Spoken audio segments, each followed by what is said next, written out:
დედაენის დღეს. დედაენა ანბანი და ბავშვის პირველი საკითხავი წიგნია, რომელიც იაკობ გოგებაშვილმა დაწერა. ის პირველად გამოიცა 1876 წელს. ჩვენ დღეს ამ ინტერვიუში გამოვიხსენებთ ჩვენი სკოლის მოსწავლეებსა და მასწავლებლებს და გავიგებთ თუ რა მნიშვნელობას ანიჭებენ ისინი დედაენას და რა იციან მოსწავლეა დედაენის დღესთან დაკავშირებით. მოგესალმებით. რა იცით დედაენის დღესთან დაკავშირებით და როდის აღინიშნება იგი? გამარჯობა, თუ არ ვწოდოთ 14 აპრილს აღინიშნება და ტარდება იმისთვის, რომ დავიცვათ ქართული ენა და ხაზი გაესვას მის მნიშვნელობას.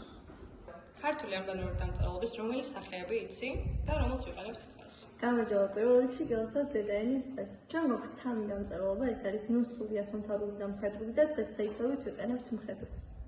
მოგწონთ ქართული ენის შესწავლის დროს და გრძნელდება თუ გიადვილდებათ ეს პროცესი? ქართული ენის შესწავლის დროს მიადვილდება ლიტერატურა, ხოლო გრამატიკას ცოტა რთულად სწავლობ, მაგრამ როცა ვსწავლობ, მერე ადვილად ვიგებ და აღარ მიძნელდება ისე ძალიან. მე დიდად არაფერი არ მიძნელდება, არც გრამატიკაში, არც ლიტერატურაში, მაგრამ რა თქმა უნდა, ისე უფრო ადვილად მაინც ლიტერატურას ვიგებ მეც. ქართულ ენას რო ასწავლეთ უცხოელს, პირველ რიგში რა სიტყვა შეასწავლეთ მას? გამარჯობა, მე რომ მასწავლებელი ვიყო, უცხოელს პირველ რიგში ასწავლეთ გამარჯვებას. რომელი სიტყვა გონია ქართულში ყველაზე უშუალო? გამარჯობა, ჩემთვის ქართულში ყველაზე უშუალო სიტყვა არის დენსკვიტა. ვინ არის თქვენი საყვარელი ქართული მწერალი და მის შემოქმედები და რომელ მოსწავლეს გამორჩევდით? საყვარელი მწერალი არის ნოდარ დონბაძე და ნაწარმოები თეთრი ბაირაღები. თქვენი საყვარელი ზღაპარი რომელი თქვათ? კომბლი. ნაცარქექია. ქექია და შვიდი ჯუჯა. ასპურცელი. კომბლი. დერია ვანადია. ციქარა. ასპურცელი. კომბლი. ციცერკუდა. კომბლი. ქალთამზე. ციტოკუდა. საზამთრო. ჯადოსული კვერცხი. მეჩო. საზამთრო. ციტოკუდა. სამიგოჩი. დედაენის დღესთან დაკავშირებით. მე როგორც ვიცი დაახლოებით 1900 წლებში საბჭოთა კავშირის დროს საქართველოს აუკრძალეს ქართლის ლაპარაკი და ეუბნებოდნენ მანთაც რუსულად უნდა ელაპარაკათ. ამის შედეგად გამოაცხადეს პროტესტი, სადაც ათასობით ადამიანი იყო მოსული და პროტესტი გამოთქვამდა იმაზე, რომ რუსული უნდა ელაპარაკათ. საბჭოთა ლიდერებმა ვერ გაბედეს ვერაფრის თქმა ან ცამეთი დაზიანება და ამიტომაც გადაწყვეტეს, რომ არ აიკრძალათ ქართული. ეს პროტესტებიც იდგას აღნიშნავდათ თუ მოკლავდნენ თუ არა, რადგანაც მათ უნდათ, რომ თავისი ტრადიცია და ენა შეენარჩუნებინათ, რომელიც იყო ქართული. წარმოიდგინეთ, რომ ქართული ანბანი გაცეცხლა.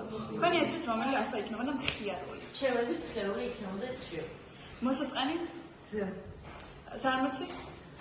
ო. ჭკვიანი? ჭ. ცელქი? ლ. რომელია თქვენთვის ყველაზე საყვარელი და საინტერესო სიტყვა ქართულში? ძალიან ბევრი კარგი სიტყვა გვაქვს, ძალიან ბევრი. ერთ-ერთია მადლი, მაგალითად, ჩემთვის ძალიან მნიშვნელოვანი კარგი სიტყვა. უცებ ხარ რაც მოვაგიქრდა და აქედან გამომდინარე მადლიერება და ასე შემდეგ. თავისი არსით და სიყვარული, ხო? კილოდად. მაგას ვკითხოთ ახლა ნაციონალური კითხვაზე გეპასუხოთ. მოგესალმებით. მოკლედ მე ვიტყოდი ჯერ რომ ქართულ ენას და ლექსიკას არ გააჩნია მე ვფიქრობ ასე რომ არ გააჩნია გამორჩეული სიტყვა, მაგრამ როგორც ლია მასწავლებელმა თქვა, უცებნეს ყველა სიტყვა თავისებურად ლამაზია, მოსაფერებელია, დასაფიქრებელია, მაგრამ რატომღაც მე ახლა გავაკეთებდი არჩევანს წვიმაზე, სიტყვა წვიმაზე. ჯერ ერთი იმიტომ, რომ ალბათ უპრეცედენტოა ჩვენი ენა იმ თვალსაზრისით, რომ წვიმას აქვს ამდენნაირი გამოხატულება, აი შხაპუნა, კოკისპირული, სყარი, ჟუჟუნა, ასეთი ისეთი და დავასრულებდი ალბათ იმიტომ მიყვარს ჭილაძის სიტყვებით და როგორც ბროლის მაღალ ტაძარში მთელი ქვეყანა შედის წვიმაში და წვიმა არის ერთგვარი განმწნების სიმბოლო ლიტერატურაში და დღეს მოკლედ წვიმაზე გავაკეთება. მინდის ისეთია და სიტყვა გინდა თუნდაც წვიმას აქვს ახალი 9. ერთები მაგამასწავლებს. მადლობა. რომ გითხრათ თქვენი საყვარელი ამბანი სასო და რომელი სიტყვა გახსენდებათ ამასაზე?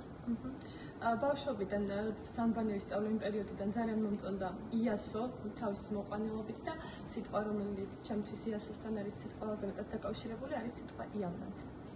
გაიხსენეთ თქვენი საყვარელი აფორიზმი. ოროცერტლია კეთილი ნარსება მუსიკაზე. რომელი სიტყვა მიგაჩნიათ რთულად წარმოსათქმელად?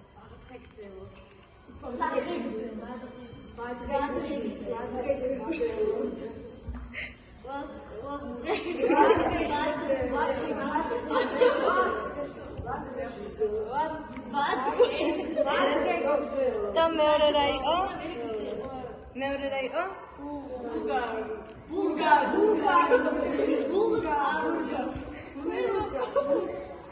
რომელია თქვენი საყვარელი სიტყვა და რომელი სიტყვა თქვით პირველად ქართულ ენაზე?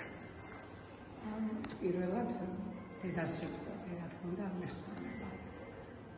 საყვარელი სიტყვა არის სიყვარული. რომ გითხრათ თქვენი საყვარელი ქართული მწერალი და ქართული ნაწარმოები? ჩემი საყვარელი ქართული მწერალია ნოდარ დუმბაძე და ნაწარმოები ალბათ მევხედავ ზეს. ჩემი საყვარელი არის რევაზ ინანიშვილი. ჩემი საყვარელი მწერალი არის რევაზ ინანიშვილი და ჩემი საყვარელი ნაწარმოები არის ნოდარ დუმბაძის ჰელადოსი. გაიხსენეთ თქვენი საყვარელი ანდაზა. გამარჯობა, ჩემი საყვარელი ანდაზა არის ხელი ჯობია მონესის უკაცი მოიგონავს. რომელ სიტყვას იყენებთ ყველაზე ხშირად? ვიყვარხარ. რომელი ქართული სიტყვა ჟღერს თქვენთვის ყველაზე ლამაზად? გამარჯობა, ჩემთვის ყველაზე ლამაზად ჟღერს სიტყვა ვეფხის თავსანი. თუ გახსოვს პირველი სიტყვა, რაც ქართულ ენაზე თქვი? გამარჯობა, მე თქვი პირველი სიტყვა დედამ. რომელ პროექტზე იმუშავეთ ამბანთან დაკავშირებით? ვიმუშავე პროექტზე, რომლის მიხედვითაც თითოეულ ასოს შევსაბამეთ ქართული ეროვნული იდენტობისთვის მნიშვნელოვანი სიტყვა. და რომელ სიტყვას გაიხსენებთ? შემიძლია დავიხსენო მაგალითად არგონავტები, ბაგრატიონი და გელათი.